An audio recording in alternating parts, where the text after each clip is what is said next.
Assalamu alaikum everyone, it's me Shaukat Kausar and welcome back to a brand new episode of my Facebook page and YouTube channel Explore with Kausar.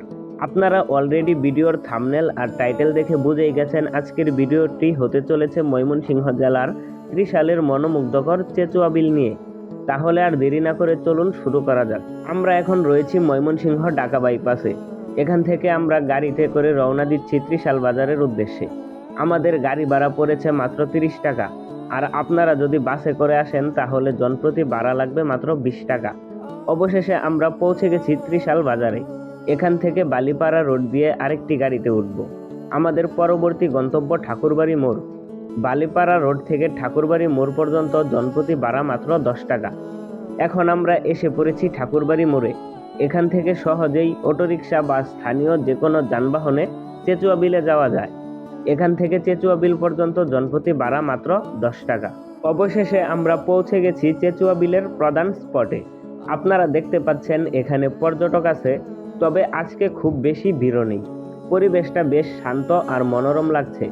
আসলে এই বিলে সবচেয়ে বেশি পর্যটক আসে ভোরবেলা বা সকালবেলা, কারণ তখন পুরো বিল জুড়ে শাপলা ফুল ফুটে থাকে আর দৃশ্যটা সত্যি অসাধারণ লাগে।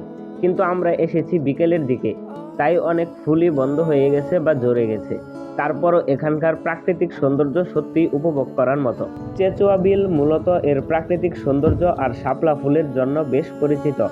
বর্ষাকালে পুরো বিল জুড়ে শাপলা ফুটে থাকে, তাই তখন এখানে ঘুরতে আসার আলাদা একটা আনন্দ আছে। আপনারা যারা প্রকৃতিপ্রেমী কিংবা ফটোগ্রাফি করতে ভালোবাসেন তাদের জন্য এই জায়গাটি সত্যিই দারুণ। চারপাশে সবুজ প্রকৃতি আর খোলা পরিবেশ মনটা একেবারে ভালো করে দেয়। এখানে চাইলে স্থানীয় নৌকা ভাড়া করে বিলের ভেতরেও ঘুরতে পারবেন। নৌকায় ঘুরে পুরো বিল দেখার অভিজ্ঞতা আরও সুন্দর লাগে। যারা এখানে আসতে চান তাদের বলবো সম্ভব হলে খুব সকালে আসবেন। সকালে শাপলা ফুলগুলো ফুটে থাকে, আবহাওয়াও অনেক সুন্দর থাকে এবং ছবি বা ভিডিও করার জন্য আলো সবচেয়ে ভালো পাওয়া যায়। বিকেলে আসলেও জায়গাটা অনেক শান্ত ও সুন্দর লাগে। শহরের কোলাহল থেকে কিছুটা সময় দূরে থেকে প্রকৃতির মাঝে সময় কাটানোর জন্য এটি বেশ একটি ভালো জায়গা। এখানে আসলে অবশ্যই পরিবেশ পরিষ্কার পরিচ্ছন্ন রাখবেন।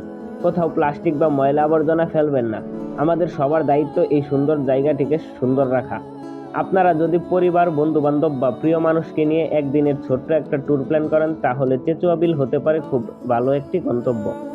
আশা করি আজকের ভিডিও আপনাদের ভালো লাগছে। যদি ভালো লাগে তাহলে অবশ্যই ভিডিওতে একটি লাইক করবেন, বন্ধুদের সঙ্গে শেয়ার করবেন এবং আমার ফেসবুক পেজ ও YouTube channel explore with Kausar subscribe বা ফলো করে পাশে থাকবেন। আজকের মতো এখানেই বিদায় নিচ্ছি। সবাই ভালো থাকবেন, সুস্থ থাকবেন। আল্লাহ হাফেজ। আবার দেখা হবে নতুন কোনো জায়গা, নতুন কোনো ভ্রমণ আর নতুন একটি ভিডিওতে।